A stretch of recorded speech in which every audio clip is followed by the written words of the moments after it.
According to Numbeo, in South Africa, you would need 8,000 to 10,000 on a monthly basis if you are a single person. And if you do have a family, you'd need 36,000 to live comfortably. Today, we are going to explore if you can retire with 3 million and still live comfortably in 2024. Now, Neo, here's a problem that we are actually getting, right? So recently we had a chat with our financial planners, and they told us that, guys, we really need to make sure that after retirement you do have money that will sustain us. But now the question is, how much money would someone need for them to be able to retire comfortably? I mean, Level, for me, bro, having that conversation was really difficult because we're in a stage whereby you're thinking about accumulating money, right? You're not necessarily thinking about what is going to happen when I come to a stage whereby I can't work anymore. And the difficult part about this, whereby everybody needs to start understanding, is that we need to really prepare ourselves for when that time comes. Because what's happening right now is the conversation that we're having is that on a monthly basis, people are getting money. I'm getting cash flow on a monthly basis. So now what happens when that stops and now I'm getting that retirement fund, which is capital gains? It's a different ball game. That's what we will be exploring today. So now what's scary to me is that there are more than 3.9 million South Africans that are reliant on the South African grant after retirement. So furthermore, the thing that's also scary is that the people that are becoming reliant on the government pension are actually becoming more. So I think it's really important for us to now start thinking about what happens when we retire. Because they were like looking at it from a retirement perspective, right? You have to make sense of life from earning, let's just say that you're earning about 30,000. And then if you didn't have financial literacy whereby you misused your retirement fund, now you're in a situation whereby you now have to earn, what is it, 2,000? Yeah. And the question is, will you be able to survive? So if we don't equip ourselves today in terms of that transition from the 30,000 to the capital gains, which is 2 million or 3 million or whatever that retirement fund is, to the 2,000, if we don't make sense of that, we might find ourselves in trouble. So let's look at the different options that we do have out there. So Level, this was the interesting part, right? When we were sitting with our financial advisor, right? So what she did say that, gents, you know what, let's look at retirement fund, right?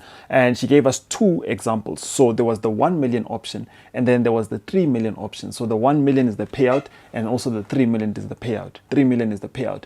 I know that a lot of people would opt for 1 million because in their minds, that was us and that's what we did. Yeah. Because in their minds is that we're not alone, guys. I know that you also take this. So in our minds, it was more of, I'm paying a lesser premium on a month to month. Yeah. Now, let us make sense of this, right? Going back to how we started it, whereby Lebu was saying that the average South African would then be using 10,000 on a month to month. So let us really understand that how practical is the 3 million versus the 1 million. Let's look at these two scenarios, right, Lebu? Because we did mention that as a bachelor, Lebu, according to the stats, for him to live comfortably, he'd need 10,000. Yeah. But now let's put your spouse in the situation whereby you've got a spouse and now we are saying that on average you'd need about 20K. Now, if I'm to say then that the 20,000 on a monthly basis multiplied by 12, which will give us 240,000, right? Let's look at the two options again. We said the one is the 3 million and the other one is the 1 million. So if we are to then say that option number one divided by 240,000, where that leaves us is that it leaves us at 12.5. So let's make sense of this 12.5. So ultimately what we're saying is that for us to survive after retirement using that retirement fund, which looked as if it was massive, if we are spending about 20,000 a month, that means then we'll only be able to survive for 12.5 years. Now look at it this way. If we retired at 60 years, that means that we'll only be able to survive until 72 years. So what happens when you are 72 years? Now what happens, this is where a lot of people become frustrated because now we've spent all of our cash flow that we were getting while we were working. We spent the capital gains to survive and now we're on a mode whereby we need to make sense of that government pension. Now, let's also make sense of this one, that a lot of people will opt in, right? Yeah. We have 1 million that we have actually gotten on our retirement fund. I mean, 1 million sounds like a lot of money to a lot of people. It right? does, bro. It Now- does. Who wouldn't want that 1 million? Now, I'm living with my spouse, and now living with my spouse, I find out that on a monthly basis, we're still having expenses that amount to 10,000 each, right? Yeah. That means that on a monthly basis, we are spending 20,000. So now if I'm saying 20,000 multiplied by 12, that will give me 240,000. Yeah. Now, the 1 million that I got as a retirement package divided by the 240,000, this means that I only have 4 years until the money is actually depleted. Now, Until the 1 million. until is the 1 depleted. million, until the 1 million is depleted. Now the question would then be that what happens once you have actually depleted that money? Now a lot of people get to that situation. That ultimately means that if you went for the lesser one, right? So there's one whereby Neo was saying that he took 3 million and I now on the other hand took 1 million. Yeah. Now you're looking at the two. I only have 4 years until the money is actually done. Neo has 12 years until his money is done. But now, is there a right one or is there a better one? Or are these two the same? Sure. For me, I would like to be more creative when it comes to that. Because what's happening here is that I was used to cash flow. I got capital gains. Now what I would like to do is that with this capital gains, the 3 million, I would like to invest it so that I can be getting cash flow from month to month that doesn't have an expiring date. So now let's look into the solution, right? Yeah. So if we say that we are getting your situation, whereby we are getting a cash lump sum of 3 million. Okay. And now with that 3 million, we take it and then we invest it into a property. Now with property, the biggest expenses that we incur as property investors, especially if you're going through via the bond way, it's going to be the bond, right? That you have to pay on a monthly basis. Now, if you're in a situation whereby you just getting this money, the 3 million, and you invest it into a property, and now you are able to actually collect after all expenses 20,000. Now that puts in another dynamic to this thing, that how long will it take until you do not have this 20,000 that's coming to you on a monthly basis? I mean, with property, we know that the only time whereby our cash flow is going to stop if you bought it in the right location and it's a right property.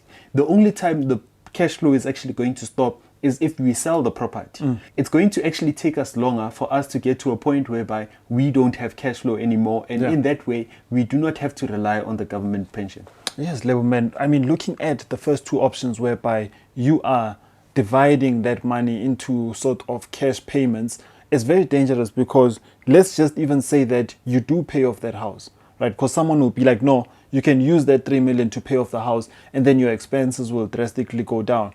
But then yes, it does go down, and then let's just say that it gets to a point whereby it's depleted, but you live in an area whereby it's a suburb and the rates and taxes are high, levies are high.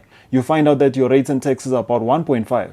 So where does that leave you? Now the question would then be, once that money that you had left is depleted, there's no other source of income. So again, it's really a game whereby, that's why we love Monopoly, whereby we need to be thinking strategically about our moves. So hence for us, it's a no-brainer whereby we'd move into an investment. Yes, I am getting 8%, which is not really as exciting as your 15% and your 18%, but I'm looking at a situation whereby I'm getting 8% and I can still live with regards to meeting my monthly expenses until I sell the property.